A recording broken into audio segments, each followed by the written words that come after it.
You ready? Councillor Hammond, you have not noted that I got the name right ever You did, since. thank you, yeah. Thank you, Mayor. My difficulty in understanding this, and we know that Toronto and other big centers all have brokers, but who owns the license for that cab? There can be a broker and own the car, but who owns the license? So an owner-operated plate means that the owner now owns that plate. So the reason they do it in the larger cities is because, well, they're larger cities, but the argument has always been from owners that they've invested the money into the industry for so many years, and when they leave, they turn their plates in. By allowing them to own it and sell it, it's their nest egg for retirement. So it is a benefit to the owner. Yeah, okay, because my thought was, yeah, and I agree that broker cabs by rights should be kept in better condition. I think it was, I can't remember who pointed it out, that, you know, if you don't own the vehicle, you're not going to take as good care of it as you do it if you owned it. But I would hate to encourage, if they also own the car and the license, we're encouraging then ghost cabs. And that's my concern about that. So if to encourage brokers makes sense, but providing that the cab company owns the license. And I don't know if that's possible.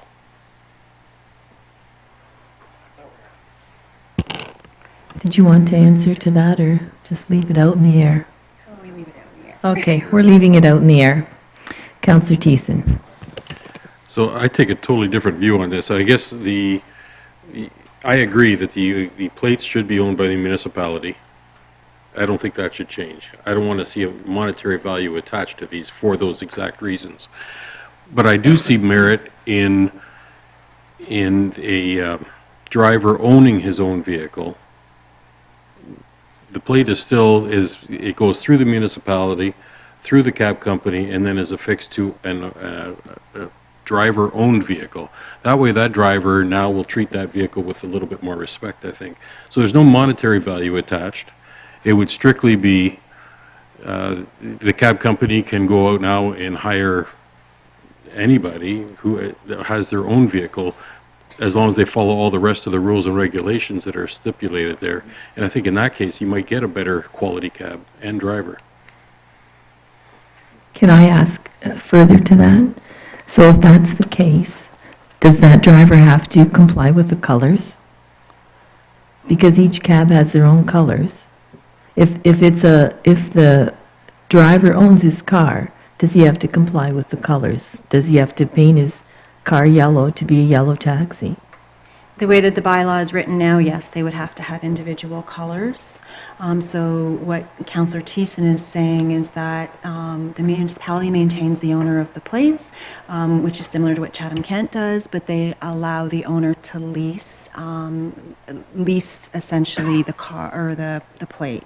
Again, as the report noted, just that there is an administrative component to that, so it would require more administrative resources to maintain that. Madam Mayor, is it that you then need to track who the owner is of each individual vehicle rather than just what the cab owner or the cab? If you go to a cab company, he owns 12 vehicles, it's simple. Now you need 12 individual. We have to track everything. You'd We have have to to track track the owner, we have to everybody. track the driver, we have to Yep. make sure that they comply with all the parts of the bylaw. How does insurance work in that case? Does the driver have his own? Does the company have the insurance?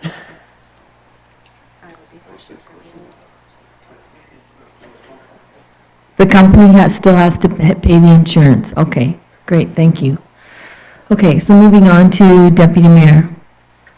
Similar to Councillor Thiessen, I'm not going to labor it.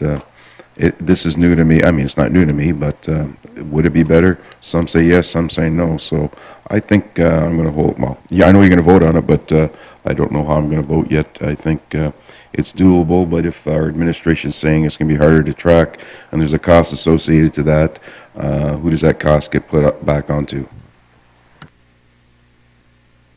Councillor Wilkinson? I like the way Councillor Thiessen laid it out, but I've started this one before. I worry about the burden that we put on our staff. I don't know how intensive that is for our staff to manage. I can imagine it's, just listening to it is very confusing to me. And I can't imagine having to try and manage that. I guess I'd like a better idea of, is it realistic that our staff can do it? No sense in doing something that's not going to happen. Are we going to be looking at additional staff maybe next year in order to have to do this? That's seems to be a byproduct of putting more burden onto our staff. So maybe somebody could jump in on that and give me an idea. But I do like the way you laid it out there, Councillor Thiessen. It made sense to me, but I just worry about the burden on staff. I think a question we have to ask ourselves as council, is this point worth another staff person?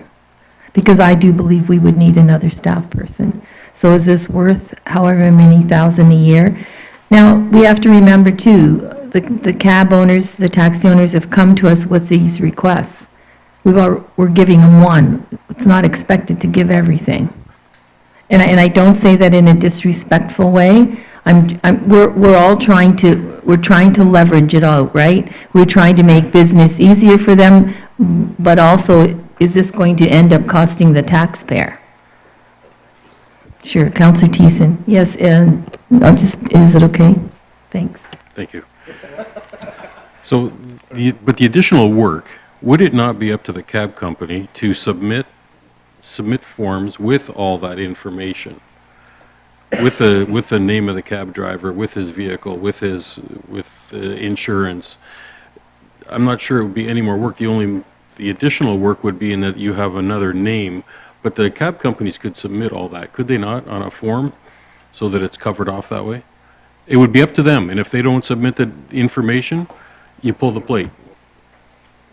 I know it sounds... I'm trying to find a way of saying this. So my experience previously to this municipality was that the cab owners were responsible to collect all the driver's information and submit it in one package. We are not able to do that. We do not have owners stepping up to do that, so I'm not sure how easy that would be to go down this path. I did reach out to City of Windsor. They didn't give me an exact amount of time, but they did say it is quite labor intensive. We would have to meet with drivers or the people, the leasees anyways, because we would have to get their information from them, have them sign documentation. We'd have to review the lease agreement.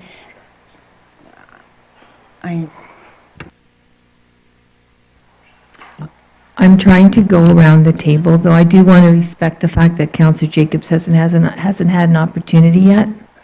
Councillor Jacobs. Thank you, Madam Mayor. First off, I have a couple of opinions on this.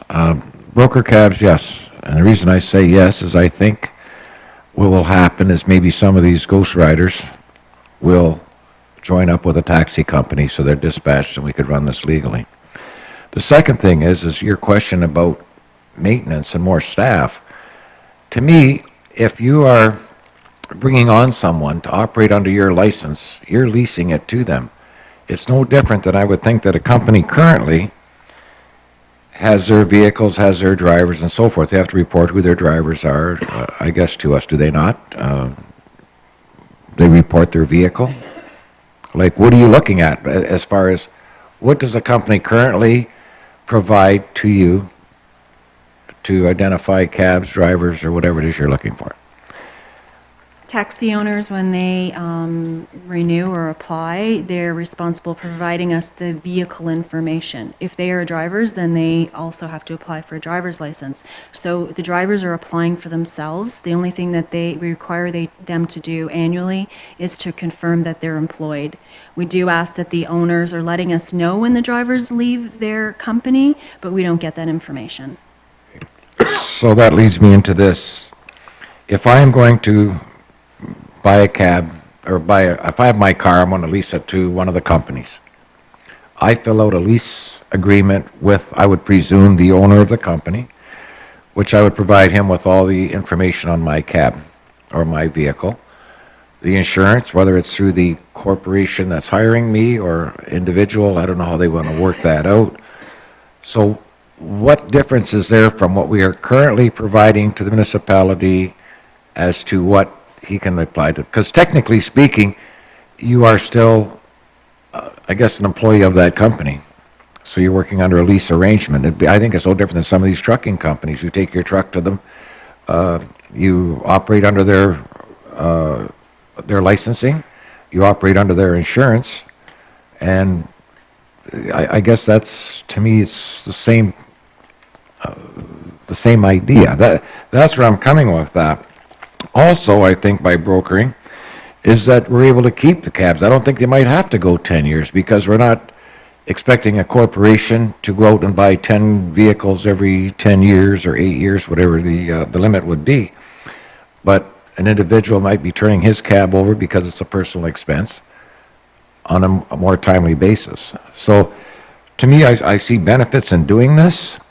I see, as Councillor Thiessen said, we're going to get cleaner cabs. We're going to get drivers that are courteous, and maybe their appearances are a lot different than what we're seeing out there today for their behavior. But I don't see where the additional amount of work is coming back in the municipality than what's already there. And I think that because they're already reporting this stuff to you. It's already there. Whether it's 5 cabs, 15 cabs, or 20 cabs, I think 5 cabs is a minimum, and go from there. And I like the broker idea. I think it's great. My opinion. Thank you, Mayor. I think the clerk would like to speak to that. I just want to remind council the reason why we regulate cabs, and it is very different than a private company because council's responsibility is to ensure the safety of the public. So it is quite different. We have to make sure that those drivers don't have criminal records, that their insurance is proper. The larger municipalities that are doing this as well also have plate limits. So they limit the number of plates that are allowed to be issued. We do not have that here. A ghost driver, when you reference that, it would make it easier for ghost drivers to become cab drivers by removing the limit of 5 vehicles. We're saying that it might be feasible that someone who's operating an unlicensed vehicle, we're removing some of the barriers, they could easily apply at that point as well and not require to go through a broker. First off, the 5 is a limit, a minimum amount is what I was referencing, not 5 vehicles, minimum amount of cabs you could have, whether they have 5 license, 10 or 20 license, whatever we see fit to give them. But I fail to see the vehicle under the terms that I would be leasing my vehicle to a cab company in existence. I would still have to provide him with my lease for my vehicle. I would provide him with my driver's license abstracts. You have me lost as to what's the difference from having the cab and the driver to bringing in a cab and driver. They still have to provide you with the same type of information, the cab, your criminal clearance, and all the rest of it. I don't see the relevance between the two.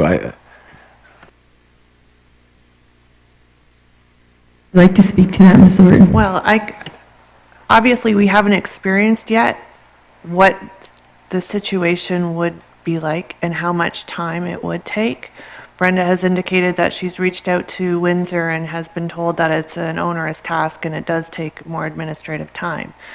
We can just relate what our experience is to date with our current cab companies, with the number of times that they plate and unplate vehicles, transfer vehicles. That in itself is an onerous task for administration, and we do it a number of times per year for each, well, I won't say all of the companies, but most of the companies. So if you layer that in addition to the fact that they would be leasing additional vehicles from additional individuals, we can probably multiply the time that we take just dealing with their current cabs by at least double, maybe triple, who knows? It's hard to say. But I can tell you that it will take additional administrative time. If I may. And I understand what you're telling me, Ruth, because, sitting on the bylaw committee, the taxi cabs have not really gone along with anything we wanted to do. I guess it's been with a lot of resistance and pushback. I think the intent when we all started out with this program was to ensure that we had good cabs, equal opportunities, and, you know, safety of the general public that are using these. There has been severe pushback from them. But I think if we're going to make these amendments, that, you know, what we're recommending or suggesting, then I think we need to come down hard on them. They either follow these rules or not. No more playing games with us or with them.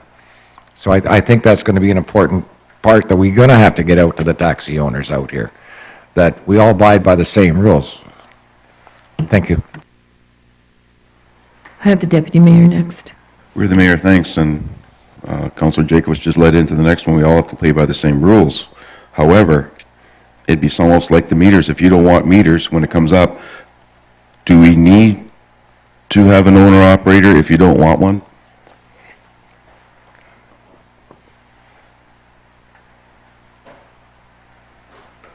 Could you repeat your question? It's similar to what we're probably going to come up with the meters. Some don't want them, some want them. Maybe somebody, well, we know that one so far doesn't want an owner-operator. Does that person then have to follow? Are the rules the same for everybody? If you don't want one, you have to have one, or can you do it on your own? Owner-operator, no owner-operator. You're either in or out, or you can do whatever you want. I would suggest that the rules, the bylaw applies to all. It's not business specific.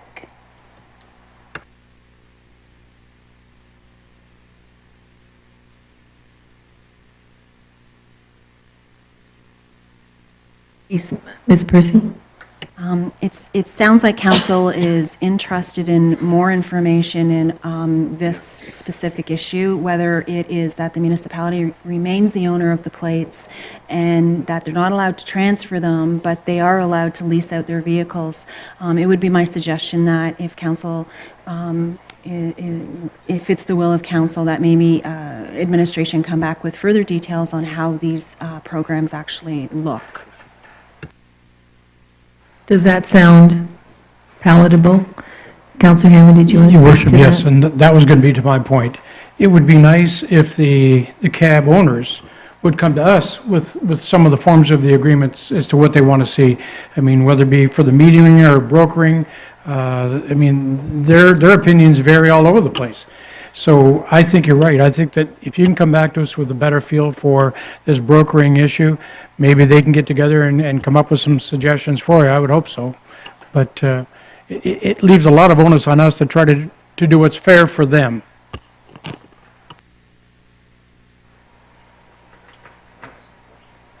Certainly. Thank you, Madam Mayor. I don't know whether I caught it or I missed it. If I own a cab company, I'm still keeping my cabs, but if I want to increase or I want to put on more cabs, I can do it through brokers. I don't have to go all brokers, do I? Is that what you're insinuating, or did I catch Deputy Mayor?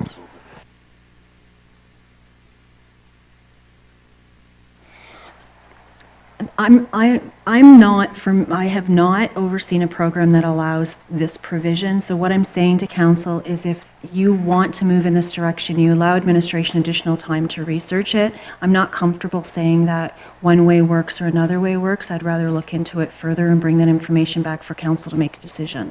So if you would like that report to include whether or not everybody has to follow that or they have an option, we could include that as well in the report. Okay, I understand what you're saying, but to me, I don't see what the benefit would be to own a company, just hire brokers. I don't know, I guess I'm a little bit out in left field with that, but if you're going to research it and get back to us, I think I'd appreciate that. Thank you. Do you need direction for that? Just leave it as you'll return? Okay. To make us make a better informed decision with information?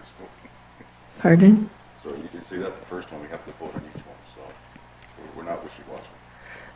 No, but if there is one that we need to do more homework, then I think that behooves the owners as well as us. I think you get to some issues that you need a little more information, but I think if we go through these ghost taxis, the enforcement of illegal cabs operating, that isn't really much of a discussion. We know that we are working on that. it is an elusive thing. We will contact OGVG, see if they could put that on their app. We're in contact with them. Would you like to say something, Ms. Percy?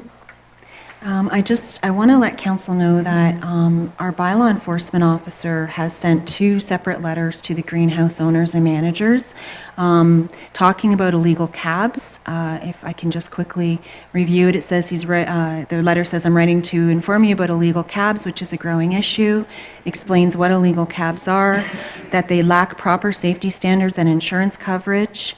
It talks about, what could happen in the event of an accident and that they could seek compensation from the worker's employer. And we'd like to work together with our greenhouse partners to eliminate the operation and keep their workers safe. He's suggesting that, or asking that they speak with their workers about illegal cabs. Okay, so then let's move on to the cannot park at municipal parking lots. Taxi cab businesses parking in municipal lots. Is that a conversation we need to have? I think that's a no-brainer, Deputy, Madam Mayor. Okay. We'll continue as before. Meters or set our price, regulating fares. It's your turn to start. Thank you, Madam Mayor. I'm in favor of meters, and one of the reasons is, I think Mark touched on it as well, is everything was based on the old boundaries of Leamington previously, and with annexation and everything else, I think the meters would be the fair way to go. We are an entire municipality now from border to border rather than just the confines of what was described, I think, for the taxi bylaw. If you crossed over the bridge, there was another $5 attached to it. But I think this is fair and equitable to all users of the cabs. You can see what your cost is. You can see where you're going. I think it would maybe remove any ideas that someone said, well, I can charge you an extra $5 or I can charge you $2 depending on who they have in the cab. So I'm in favor of meters. I think that would be a fair and equitable way to go for us to have that really implemented in all cabs. Thank you. If I can ask, do we as a municipality then set the starting rate?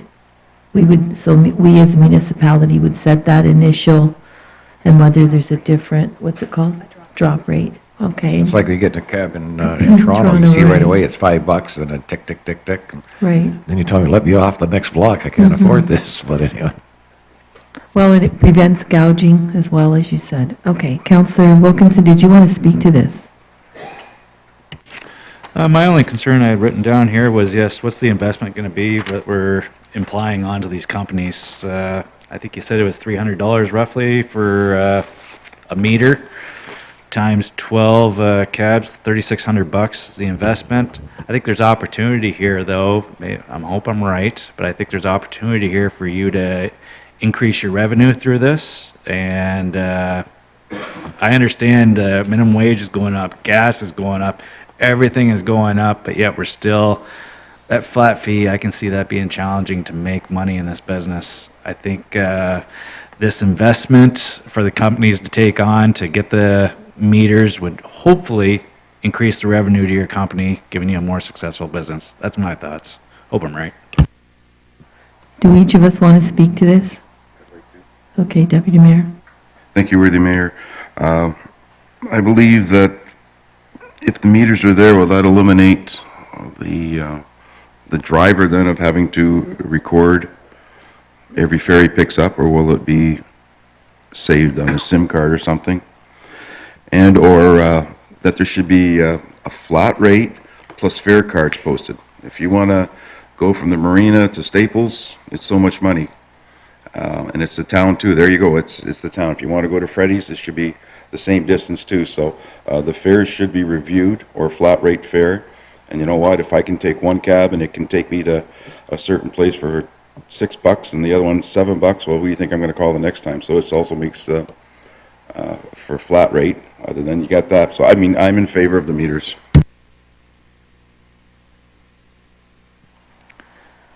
Councillor Thiessen. As, I think too, as a passenger, you would feel a little more at ease knowing that everybody's getting the same rate. You would, as a flat rate, I don't know, are there charts in the cabs that say this is how much it is from this point to this point? But now you get somebody who's from outside the area, they really don't know the map or how to read a map. Some people may not. I think you're going to feel more secure in that you're getting charged a fair price. So I'm in favor of the meters. Anyone else? Your worship, thank you. I think that the meters understandably are a big cost. We had a yes and a no and a question mark to meters when asked of the three cab companies represented here tonight. I think where the fairness comes in is right now, depending on where the cab or the taxi has to go to pick somebody up, it was pointed out in the report that you can negotiate the fare before you get in. Outside the boundaries, you can negotiate the fare before you get in. I've heard an example where, it doesn't matter which company, they went outside the boundaries and asked to get picked up, and when the taxi showed up, the fare was $7 higher than it was a week before. Same company. And we're more or less told that if you don't like it, then you can get out. So by putting the meters in, it takes that stigmatism away, where you know what it's going to be, you know from when you're outside the boundaries exactly what it's going to cost. We've also, all of us have heard about what some restaurateurs believe is unfair down Point Pelee Drive. When you get picked up at the marina and go there as opposed to coming to town, it costs you an extra $4 when, you know, the distance is the same. So having said that, and the examples that I've cited, I think the meters are the way to go as well. Councillor Dunn. Through you, Madam Mayor. When you said negotiate in certain zones, I'm in favor of the meters as well. But, so like the Freddie situation, as we speak to, would there change the zone so that it encompasses certain areas of our municipality, and then the negotiation still would be a part of that? Or is it, once we implement meters, then there's no negotiations, it's run the meter all the time? Or it's still, if they want to run to Windsor, it still can be negotiated at that point in time? So a couple of things. The first thing in the report is that administration's recommending that we ask the public what their preference is. Secondly, if you do want to move towards meters, I'm going to do more research. I'm going to need to do more research on that, because meters are not typically in municipalities that have a large amount of rural. So I'm not sure how we would accommodate that, because it would be substantial once you leave the boundaries. And as far as the negotiating a rate, the bylaw requires that the cab driver tells them how much it's going to be before the trip starts, and they have to have agreement before the trip starts. It can't be a surprise at the end. Oh, can I add one more thing? And also the report does talk about, just to remind council at the end, the concept of completely getting out of setting their fares and letting them set their own. They just have to advertise it. I know there's a couple of municipalities locally, including Lakeshore, that does not set, and I think Tecumseh too, does not set the fares. It allows them to set them on their own. They just have to make sure that it's displayed to the public.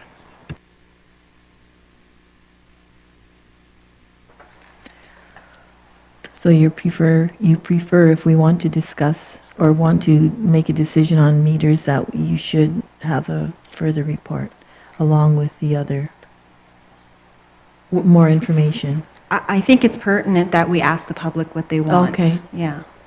Is council agreeable to that? The nod of head? Okay. Yeah, that's how I feel too.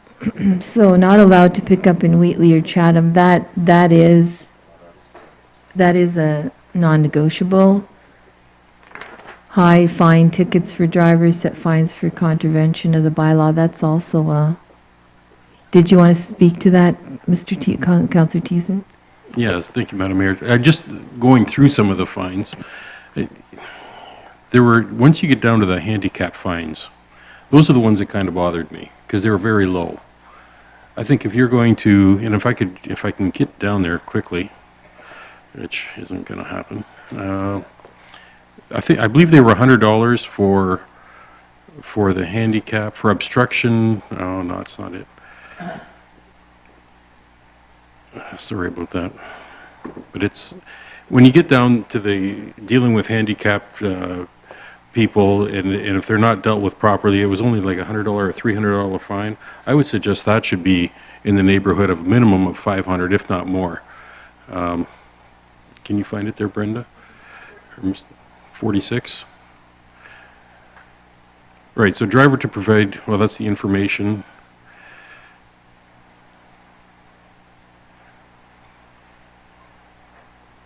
Do we normally review? I would like to Fines review like that? those. Okay. Fines like that. So the requirements with respect to accessibility is a provision that we're only complying with the AODA. We're required to require that of the cab companies. Right, so Mr. Dunn, or Councillor Dunn has found it here. So the charge a higher or additional fare for persons with disabilities, charge a higher or additional fare for carrying or transporting passengers with mobility aids. Those two are both set at 100, and I would like to see those actually more, because I think that is important that the handicapped persons should not be charged more just because of that. I believe that a $100 fine would be not their only concern if they did something like that. I believe that it's a human rights issue as well, as we've seen in the papers with, I believe, a driver in Windsor-Tecumseh had done. I don't disagree with you, but I just think even if it was, the threat of it is even higher. I don't know. I just think that just looking at it, it almost makes it look like it's not as important as as smoking in a taxi cab. I think it's actually more important. Is it a process? Yes, the setting of fines is a process that we go through once a bylaw is passed. Administration reviews the provisions of the bylaw. Brenda goes through and short forms the wording. As you can see, there were 82 instances of short form wording. We submit the recommended fines to the minister, and the minister approves them. Certainly, if council directs us to amend those fines, we can do that. It will take some time to do it. If the bylaw is going to be amended, I would suggest that we wait until after council has reviewed all of the provisions. We've had our open house related to the meters, because there's going to be amendments. And there potentially could be amendments to the set fines. And if council has provided the direction to review those in particular, we will certainly submit increased fines for those particular offenses. Is that good? Okay, that's good. Great. So then, calling the MTO every time is a non-starter as well. Did I miss one? No, we got that.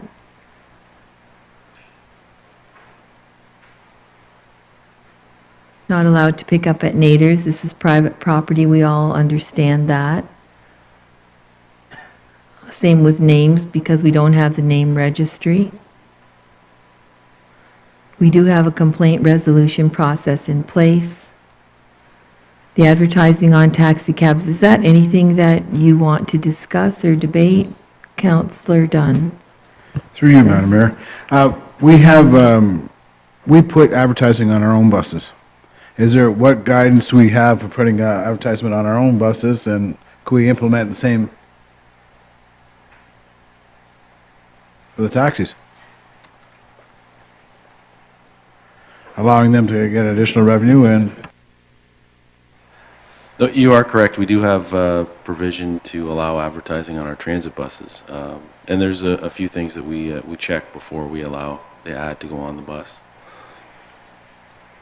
But do you have a set of guidelines with you through the municipality that states this is what we're going to, these are the types of businesses, or there's certain, or is it just... No, we don't. we just wait to see who would like to advertise on the bus.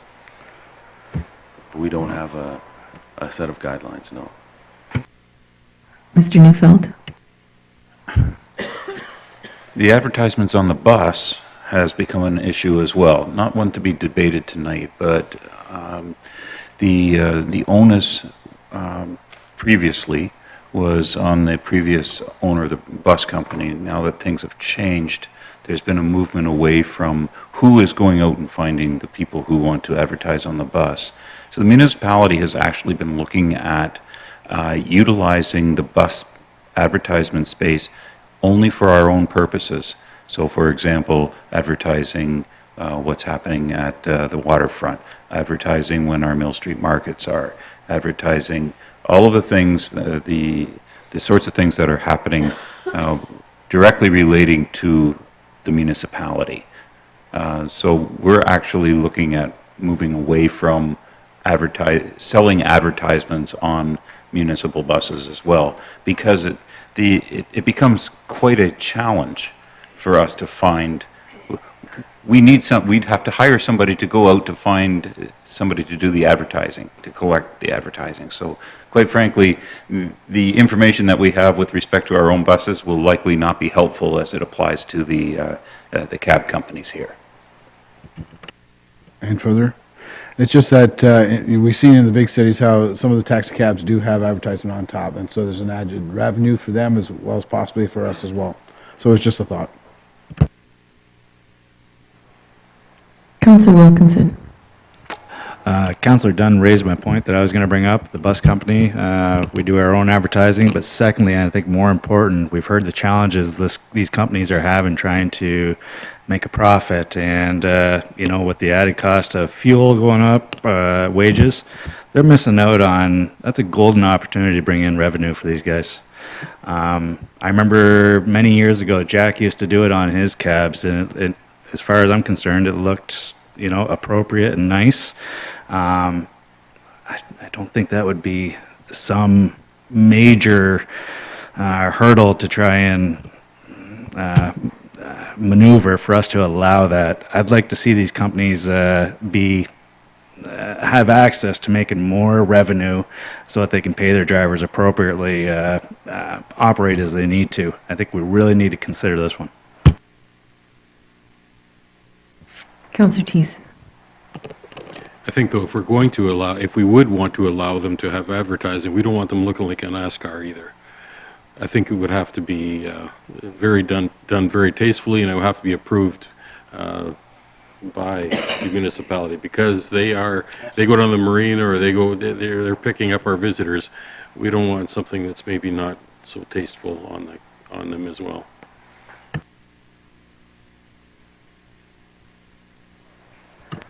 That just sounds like more work, does it not?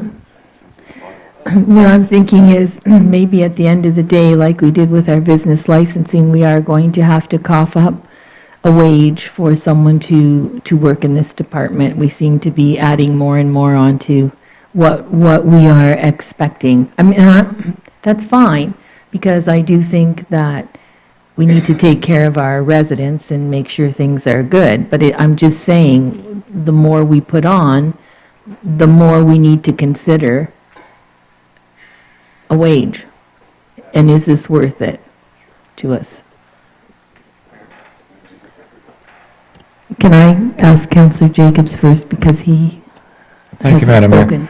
Mayor. In regards to that, though, maybe it's no different than anytime you make an application for something, that there could be a minimal style fee attached to the submission. I'm going to advertise widgets, and so here's my advertising, and here's a $10 permission fee, I guess, whatever you want to call it. Could we not do something like that? Because I agree with Councillor Wilkinson.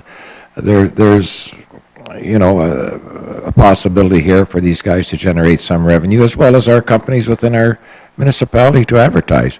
I don't think we should be advertising something that's not acceptable or palatable to our community. Like, we're not doing adult entertainment or stuff like that. It's respectable licensed businesses within our municipality, or from wherever they get it, I guess, but licensed businesses. Thank you. And I don't disagree. I'm just saying it will take someone to do that. Someone will have to make those judgment calls. True. Councillor Wilkinson.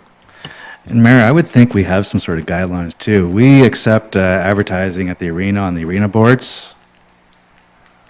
I'm sure there's, you know, we don't allow inappropriate advertising on our arena boards. There's probably something already in place, some sort of mindset there.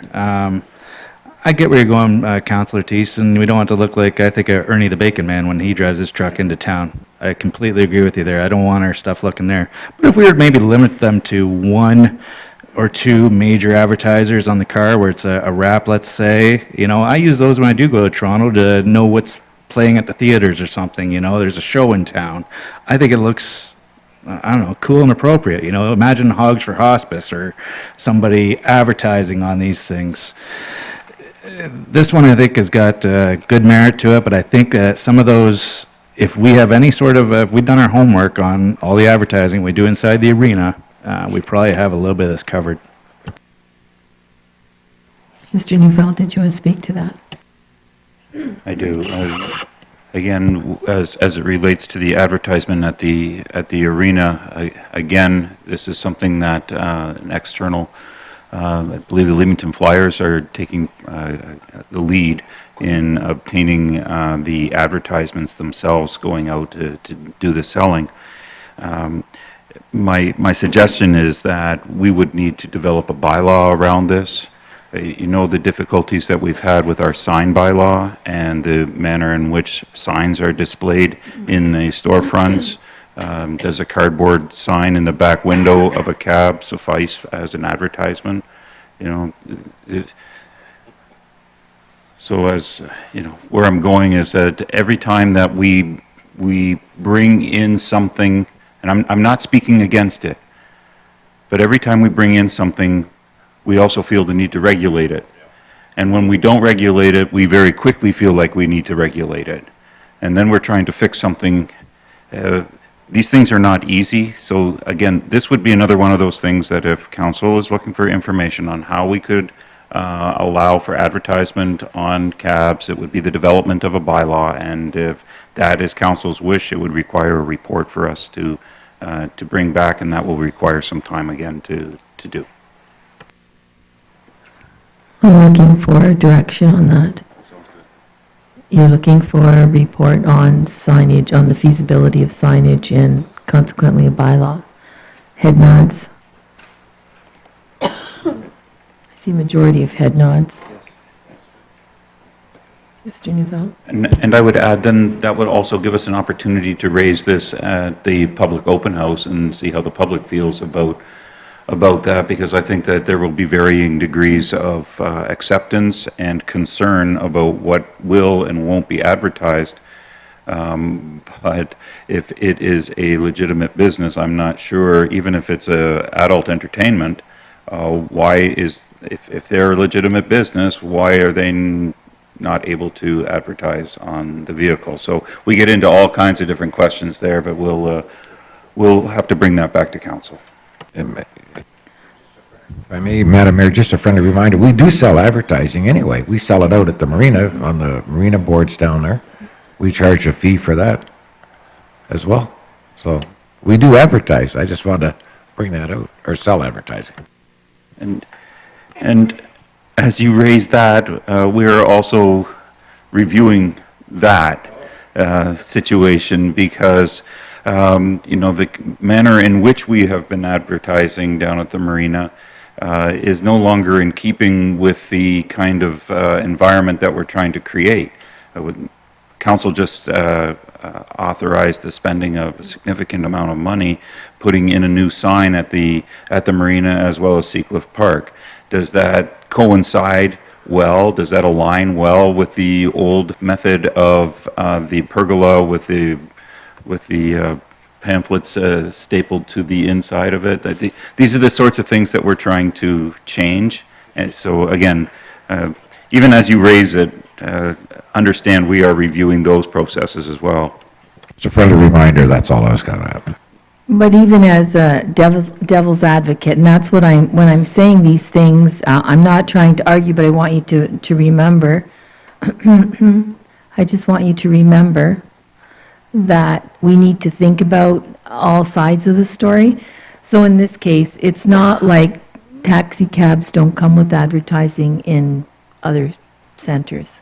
So it is something that it's out there. We're not trying to invent something that's never been done before. So I just want to put that out there. It is something that's done and managed and well. So anyway, okay, so now I think, are we almost at the end? I know this is a process tonight, but I think it needed to be done at some point, and I know it's not, we haven't got through the whole thing, but I think we've gotten through some crucial points. Oh, I know, I realize that. I'm just trying to make a statement, because I figure, I know it's been a bit of a stew of comments, but I think that everyone needed to have some input, because we've all been either questioned or spoken to, so I think this was the way to do it. So we're going to finish up with the selling of not allowed to sell vouchers, payment of fare other than cash, debit, or credit. To that, I just want to ask. Now, the growers that I've talked to, can they pay a bill up front? Like, if they hire the cabs, can they pay them at the end of the month by a check? Is that possible, or is that not? I didn't get that clearly through this portion, because I believe they're the ones that have had issue in the past, right? They'd like to pay it by the month for the number of trips that they require at their farms. That's still allowed. Okay, so then what are vouchers? Are vouchers like when you go to, I've gone to Switzer Cardi and I've bought my mom bus passes, is that what, so they're like a pass, you can't buy a pass? Okay. Yes, please. The reason that we implemented it in the bylaw that they were not permitted to sell or accept payment other than cash was because we were receiving complaints from cab owners that other companies were selling those vouchers at a discounted rate, which got them around following the provisions of the bylaw, and selling rides, reducing the fares. So it wasn't fair to the other cab owners. So that's the reason that we put that in there, was as a result of complaints from other owners.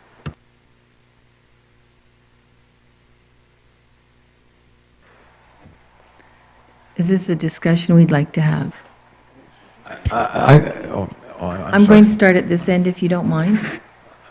Is that okay? Thank you, Madam. Well, I'm starting at this end. Thank you, Madam Mayor. You know, I guess, you know, and I'm going to look out at the cab owners out here. We have, I guess, through all good conscience and efforts, tried to make this a very level playing field for all the parties concerned. And, it, you know, I don't really understand, that, as Brenda just said, that they're, okay, well, I'll sell you a ticket and I'll undercut it. I'll do this. You're really undercutting yourselves when you do this type of business. And you know, I'm just lost. Here we are trying to help, to promote, to ensure that people will be happy to get a cab ride and a nice clean cab with a nice clean polite driver and everything goes fine. And right from day one, and sitting on the bylaw committee, we get complaints, we get, you know, a pushback from the cab companies. And we're all trying to put it together. Yeah, there's problems, and through the bylaw that we've got in place, there's problems. But we're trying to repair that and fix it. But for the life of me, I can't figure out how you're trying to slice one another's throats out there by reducing all this stuff. And we're trying to help you out here. I don't see a problem with vouchers, and as the young lady said earlier, it's great if I can go up to my elderly person and say, here's, you know, I bought you 5 cab rides here. You know, it's a gift. But to go out there and undercut it so you can get the sale of 5 cab rides, I'm sort of lost, you know, and I just want to throw my hands in the air and say, the heck with it, all this. Why are we even bothering? You know, I'm sorry. Thank you, Madam Mayor. I'm in favor of the vouchers, by the way, after a spiel like that. I apologize. I was wondering.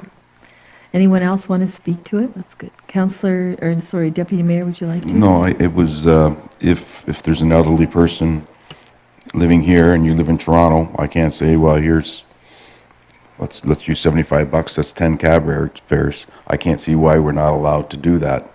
And I'm, it's, if you want to do a ride, a check off, something, the greenhouses are different.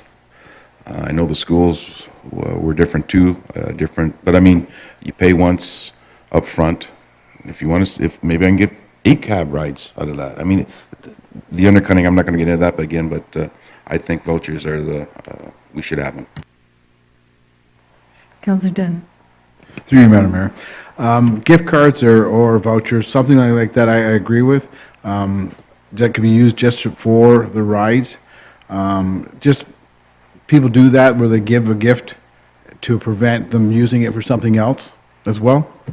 So that might be an idea. But I think it's also something that if we're having a public session, what's the public have as their input as well on that as well. I think that would they be up to they're ones they're going to initiate the wanting to buy another gift card or a voucher for.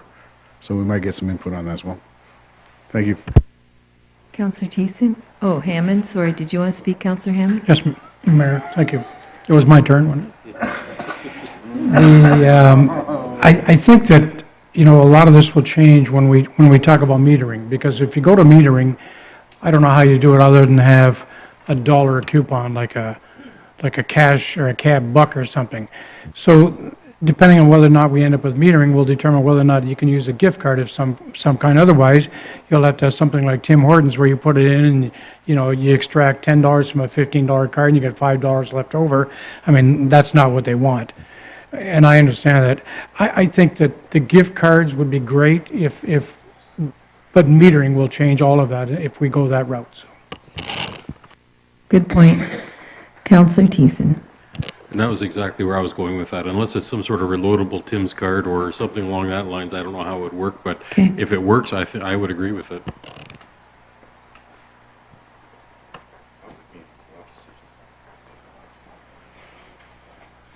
Counselor Wilkinson.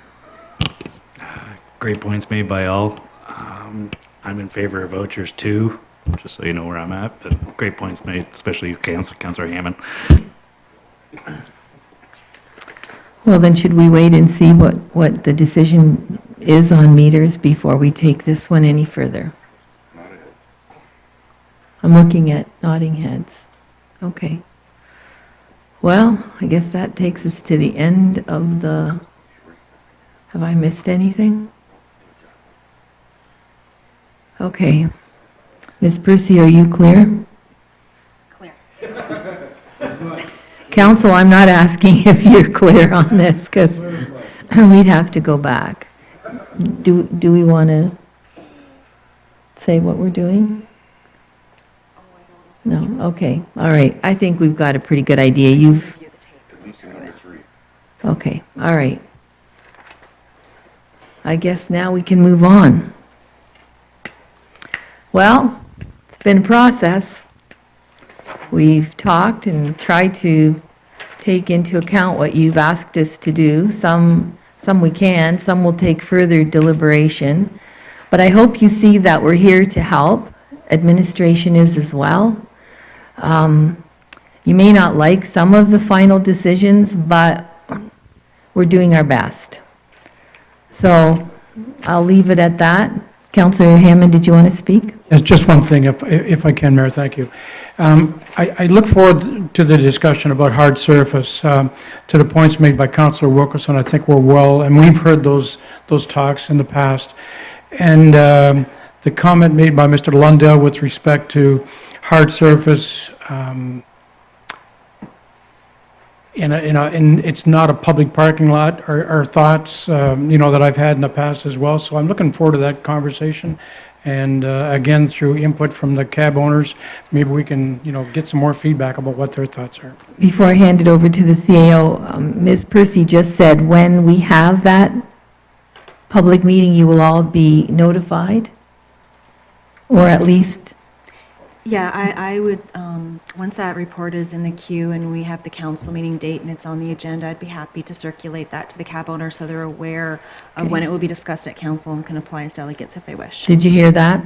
You can apply as delegates then, too? Okay. And Mr. Neufeld? Yeah, just with respect to the hard surfacing of the parking lots, I think one thing that was missed is the impact on the residents who live in the area and the impact of not having paved parking lots on our roads, as it leads to mud on the roads, which we have experienced in a significant way just within the last week or two. So yes, we can take into consideration the number of parking spots, but it isn't just related to the impact on the taxi owners, but it also is in a large way in response to the public's concerns about dust, mud, and the impact on them. Your worship, thank you. To that point, Peter, yes, and I understand that. But in reading through the report, when we talk about handicap parking spots and accessible parking spots and all the size and the numbers of them, again, that's a discussion that we need to have with respect to what I would consider a private parking lot, so. Okay, that's it. Great. Thank you for coming. We appreciate it. And we're moving on to the report that discusses the pay policy for non-union and salaried employees. And Ruth, I believe that's you. Yes. Thank you, Madam Mayor. As council is aware, in 2013, that council adopted a salary administration program prepared by consultants Gallagher, McDowell and Associates. The program established the process by which salaries for the non-union employee group are administered, including how positions are rated and assigned with a salary grade.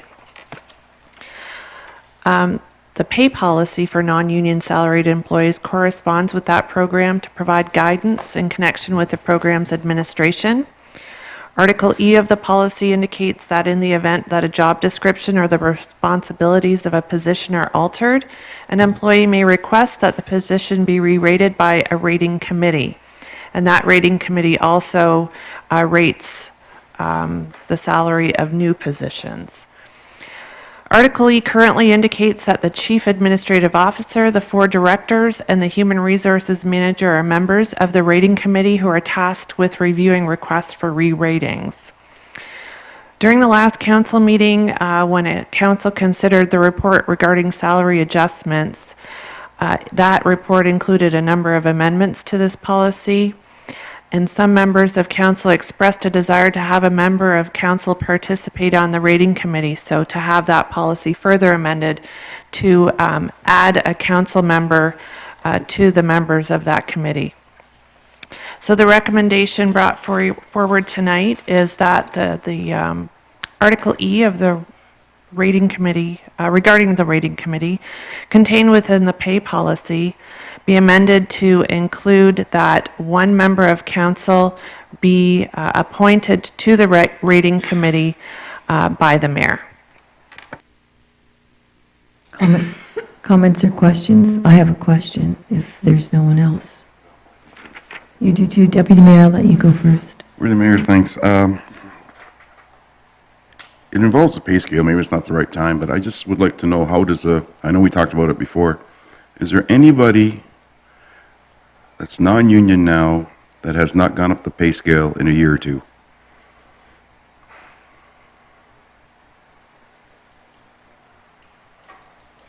Or 3, or 4, or 5? I'm not sure. Can you rephrase your question? Well, let's say somebody's working for the town for 5 years. They haven't got an increase in wages in 5 years in the pay grid. Has that happened?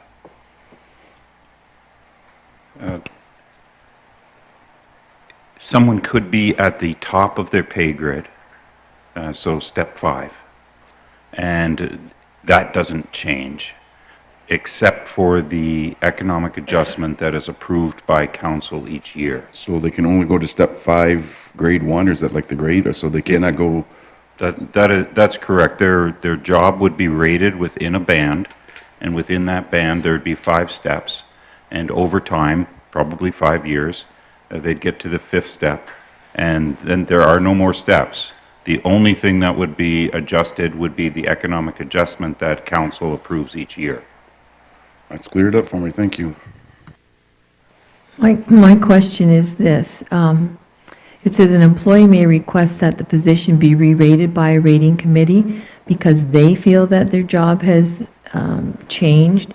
Now, is that automatic that the rating committee does that? Is that at the discretion of the director, of the CAO? How does that work? Because I just noticed that part of the report. There are, when a request is made, very generally at first, the director and the manager, HR, even the director's group, we can talk about, has that job actually changed? Because, for example, someone saying, well, I used to have 7 people reporting to me and now I have 10. My job has changed. In the program, that sort of change would not affect the rating. And so we would just say, no, your position has not changed, and we're not going to re-rate it. So it is not automatic. Okay. There is a threshold that, and I can give you some examples where something has changed, and where technology, for example, has changed over time, where desktop support is not even a position anymore. That sort of a position has really disappeared. If a person has upgraded themselves, they were able to take the next step to what is required today in an IT position. So there are positions that have changed over time because of technology, for example. Okay, great, thank you. So what are council's wishes? Moved by Councillor Dunn, seconded by Councillor Hammond. All in favor? And that's carried. Thank you. Thank you, Ruth. Moving on to the finance report, the 2019 budget variance from Laura. Thank you, Mayor McDonald. The intent of this report tonight is to provide an update to council on some of the unknowns that were presented during the 2019 budget deliberations, specifically around 3 main areas that are outlined in the report. So it's the Domino's Pizza Reserve balance, the Ontario Municipal Partnership Fund, or OMPF, and the municipal insurance premiums. So first I'll start with the Domino's Reserve. During the 2019 budget discussions, a question was asked of admin as what the balance was in the reserve and what the remaining donations would fund. So as council will recall, in 2015, the municipality received a generous donation of $1 million from Domino's over a 10-year period. There are no stipulations or specific uses for this funding, other than the municipality must maintain signage at the complex for a period of 20 years, commencing in 2016, so through to 2036. So the municipality is required under the agreement to repair, maintain, and replace the signage over this period. In 2015, council approved a maximum of $275,000 to be used to fund the soccer field house out of this reserve. So the current balance in the reserve is just under $33,000, as we have recently received another payment. So we have 8 of the 40 payments to date. So the reserve has an estimated balance of $108,000 at the end of the year, and it's expected that the remaining funds collected over the next 8 years will likely be used for life cycle replacement of the Domino signage, as well as other required infrastructure replacement at the complex. In the current 2019 budget, there are no intended uses for this specific funding. Proposed uses of this funding will be included in future budgets, and of course is subject to council's approval. So for OMPF, this is a primary source of provincial funding for northern and rural municipalities in Ontario. The municipality was notified prior to the budget preparation that the province was reviewing the entire program and would advise on the 2019 allocations at a later time. Typically, we hear in November of the prior year. About a month after Leamington's budget was approved, the municipality was notified that the current structure of the program will continue through 2019. The program, however, remains under review to ensure that the funding is sustainable. Administration is hopeful that future allocations will be provided prior to budget deliberations, as this directly impacts the total amount that is required to be levied from property owners on an annual basis. So the budget for 2019 included a 15% reduction over 2018's allocation of $2.3 million. So Leamington will be receiving $2.267 million, which is $307,000 greater than what was budgeted. And finally, the 2019 budget included insurance premiums based on the amounts provided from the municipal insurer at the end of 2018 prior to the renewal period. So this amount was a 19% increase over the 2018 actuals. Council may recall that a few days prior to budget discussions, administration received a revised quote for the same renewal period from January 1st to December 31st, reducing the annual insurance by approximately $100,000. I mentioned that this is specific to liability, property, and automobile insurance. So total revised premiums for 2019 are about $690,000, which represents a 3.7% increase over 2018. So it should be noted that about 2/3 of the budget saving is raised from general taxation, and the remaining third is allocated to the rate-funded areas, including waste and water and wastewater.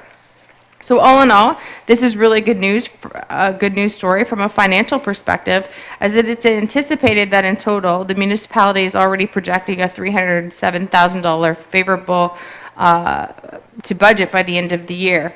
But we're only in May. But I do caution that we are only in May. So there will likely be a number of initiatives, capital projects, contract awards, and strategic land acquisitions that may be approved by council within the year that are not included in the 2019 approved budget, all of which will need a funding source from somewhere. So the report also mentions the gap in the funding life cycle replacement of existing infrastructure. So this deficit is about $6.1 million annually in our current asset management plan. A new asset management plan is currently being scoped for the upcoming year to be in compliance with OREG 588-17.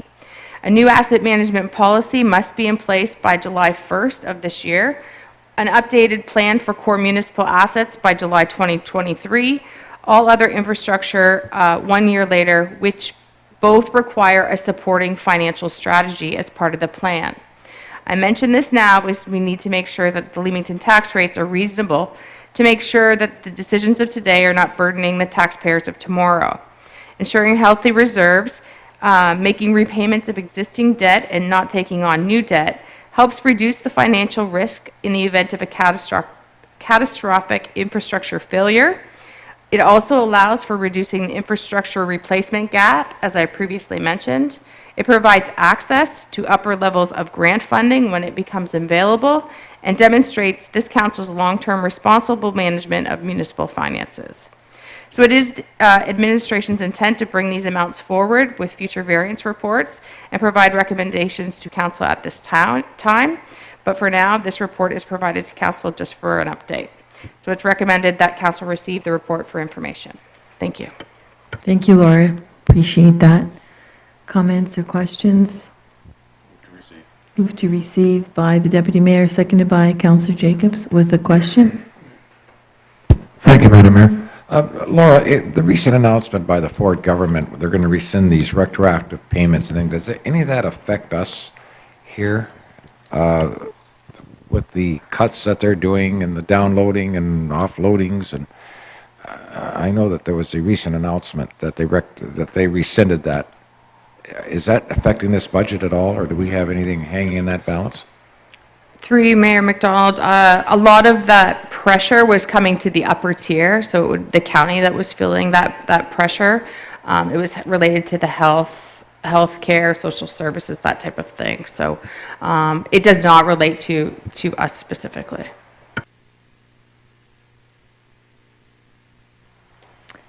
So with that question answered, all in favor?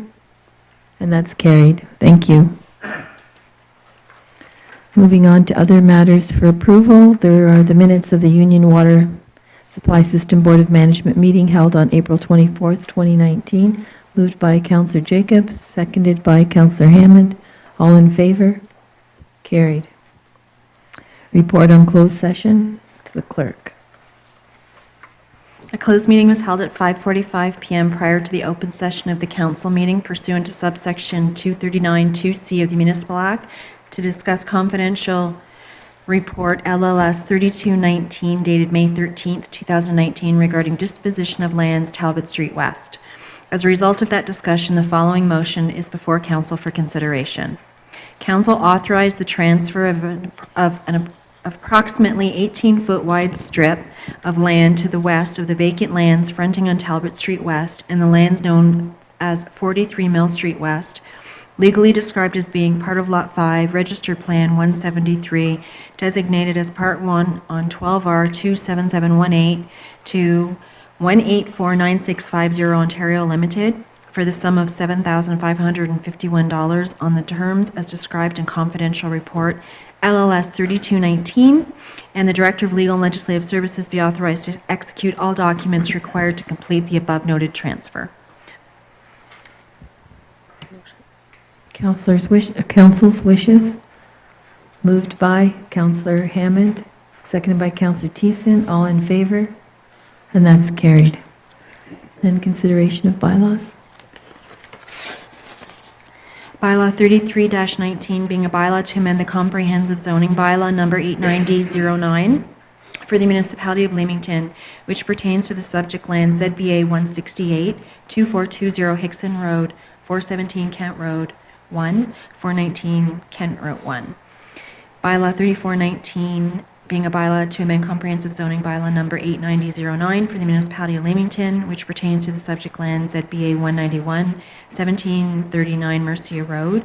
Bylaw 3519, a bylaw to confirm the proceedings of the council meeting held on May 28, 2019. Moved by Deputy Mayor, seconded by Councillor Wilkinson. All in favor? And that's carried. Notices of motion, there are none. Open session. Deputy Mayor. The Mayor, I want to give thanks to who's ever out there for the new pavement and the new curbs that are all around Seacliff Park. They look great, and the drive is great.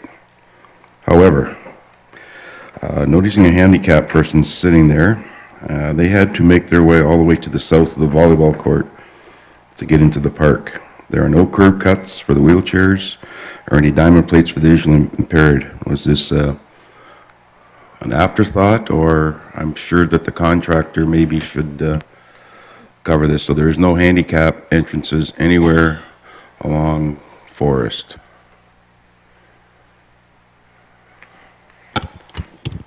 Alan, can you answer that?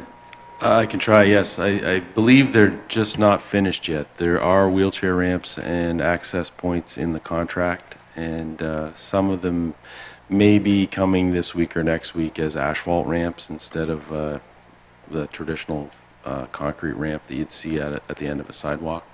But there are definitely some access points there. Is that good? Councillor Wilkinson? Thank you, Mayor. I have two. It's actually two comments that I'm hoping that our members of the Police Service Board will bring forward, and one for our Accessibility Committee. First one's regards to police service. I'm still getting comments from the south end of Leamington, Erie Street, Robson Road, Cherry Lane, the usual suspects. The difference between this year and last year is the traffic calming measures we've made on Erie Street, along with the implementations of the stop signs down there. Some believe down there we've caused more issues, whether it be traffic backups, squealing tires at stopping at the traffic stop signs down at the Seacliff Hotel. So I tell the people, just like I told them last year, please call the police, which they've been doing.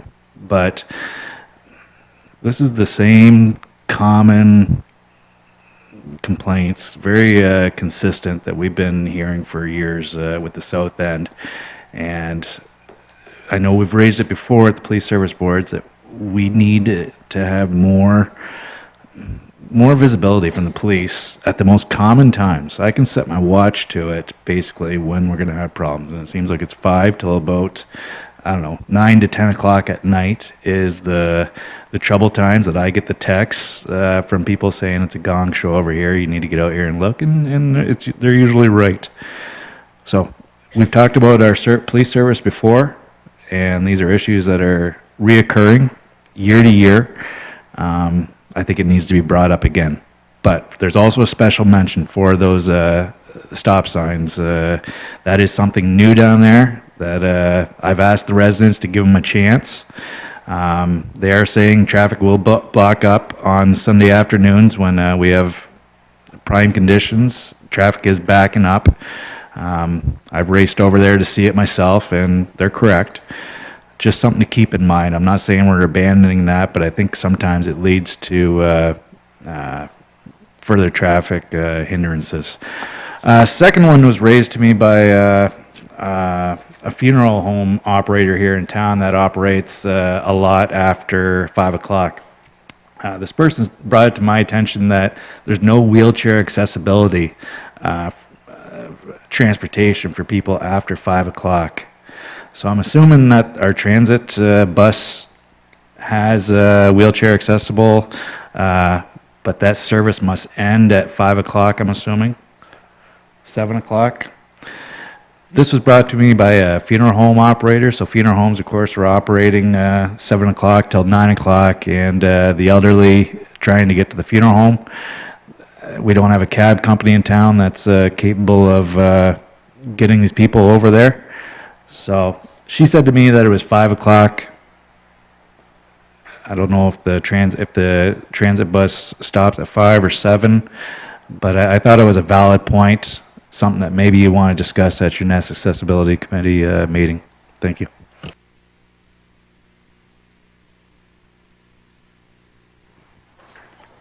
Councillor Dunn? Through you, Madam Mayor. My question is, I guess, for Alan, was regarding the 4th Street. The speed bumps, the last speed bump is right down by the turnaround. The residents that I've talked to, is the speeding is coming out of the entranceway to the park, and we put that speed bump way down to the end.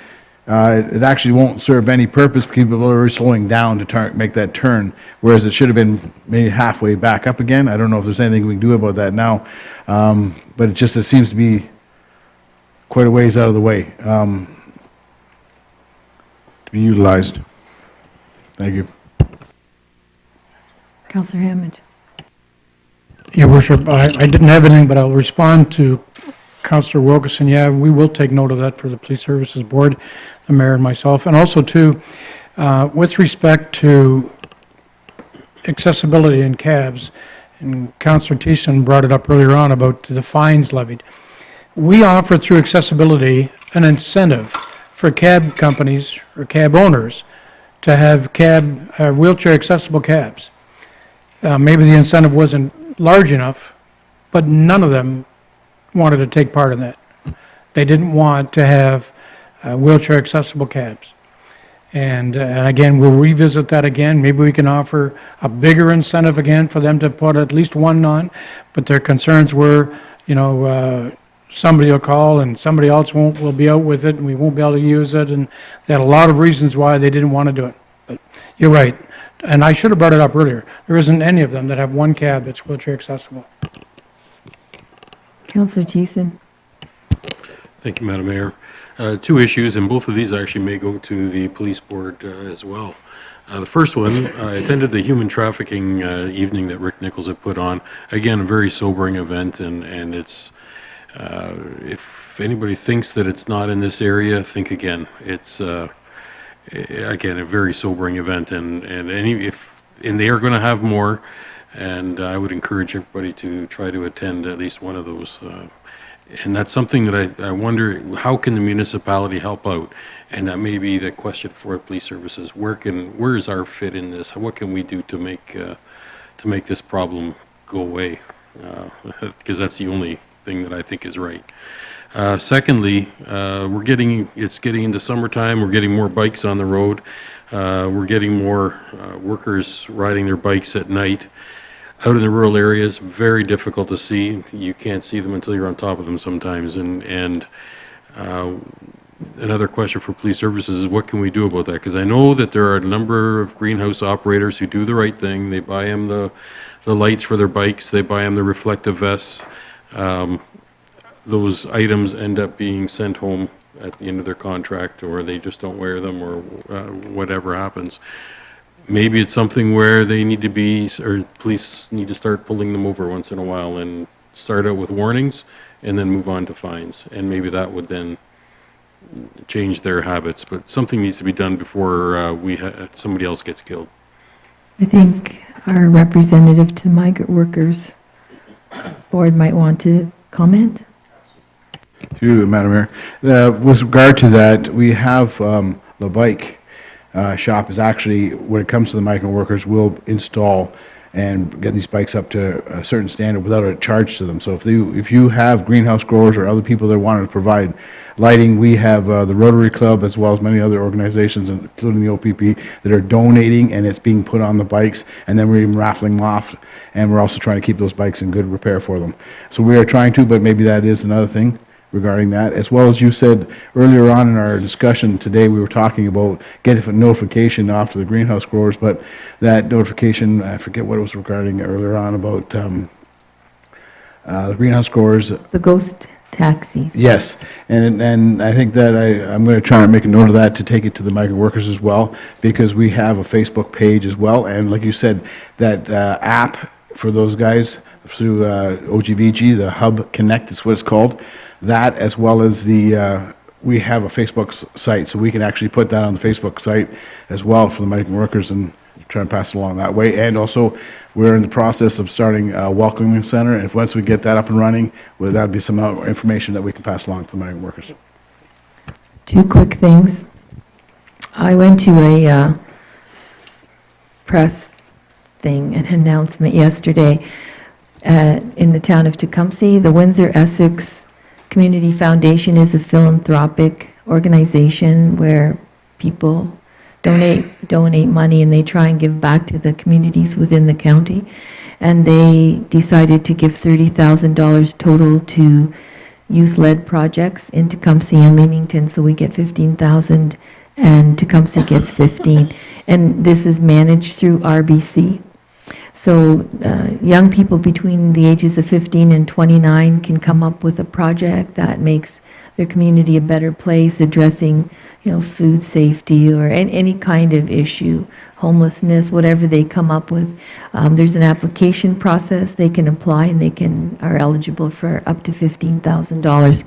So hopefully we can get some young people interested. There's lots of, as I said the other day, bright lights out there that sometimes just need a leg up, or an incentive, or just something to bring their idea to fruition. So I think that's awesome that we were recognized for that. And then I have a question. The police contract, Ruth, when will we have that discussion at this table? Because I think we're seeing some gaps in the service that keeps being mentioned around this table, that we collectively are not satisfied with the deliverance of that service. Now, I will tell you, I just spent 3 days in Windsor at the casino for the Ontario Police Board Services Conference, whatever, the OA something, SPB, PSB, I don't know. Anyway, it was really interesting to hear that many communities felt the same as we do, that they aren't getting the police services that they feel that they pay for. And then with the cutbacks coming from the government, it makes us wonder even further what's coming down the pipe. So anyway, so basically my question is, when will we as council be having that discussion? As you'll recall, at the last Police Services Board meeting, you and Councillor Hammond and the rest of the members had requested that Inspector Miller attend at a council meeting with Staff Sergeant Johnson. And we've been working with them to arrange for that. We were hoping that they'd be here this evening, but their schedules didn't allow for it. So we're looking at the, I believe it's the June 25th meeting. Okay. They'll be in attendance, and then my intention was to bring the report at the next council meeting. Okay. So council can hear from the OPP at the end of June, and then we'll have the report for discussion the next meeting. Okay, great. Then I have one more little comment I'd like to make. This has been a particularly rainy spring, but I'm seeing a lot of really long grass. I'm seeing yards that, for heaven's sakes, mow your lawn. Is there any way, and you know what? I know, it's nice to see things grow, but when grass is this long, and I can mention the corner of Elliott and Talbot West, I can mention the house at the end of Queen Street, I can mention a house at the corner of Cherry Lane and Bruce. I'm telling you this long. Now, come on, that's ridiculous. Is there any way we could even do like a postcard or something that our bylaw guys could just leave in their mailbox, something like this? This to me is get a grip. We need to get a handle on it. I drove into town tonight and I thought, this is just shabby looking. We have a responsibility. I'd like to think that we don't have to tell our people when to mow their lawns, but when your lawn is 4 to 6 inches high, come on, somebody's got to tell them. I just feel like we need, if this is going to be the way the weather's going to be this spring and summer, we're going to have a heck of a mess. And then they mow it and it looks like a hayfield. Like, I just feel like we need to have a little bit of incentive, or maybe we have to have some incentive with some teeth to say, mow your lawn. This isn't acceptable. Is that, I know this is another, seems like a make-work project, but honest to goodness, when people can't come to these realizations on their own, then maybe sometimes we need to do a bit of a wake-up call. Is that a possibility? And I know I've sprung this on you tonight, but it just came to me on my way here today. No, actually, that's fine. What you may not recognize is that those places have probably already been visited, and I know for a fact that one that you mentioned has an order on it already. So there are steps that are being taken already by our bylaws officers. You just haven't seen the results yet. So yeah, we'll take your comments into consideration. I think that's what our guys are doing. Is they're heading out and talking to the people and getting them, your lawn needs to be mowed. And we know who the usual suspects are. What you don't see is that there are already orders out there on some of the properties. Well, I appreciate it. I didn't want to get into the conversation of proactive and reactive again. I didn't want to go down that path when we're talking about the residential or outside of the core. So I appreciate that. That's really good to know. I'm happy to know that. Thank you. Anyway, with that, I would entertain a motion to adjourn. Councillor Jacobs, Councillor Wilkinson, all in favor, and that's carried. Thank you.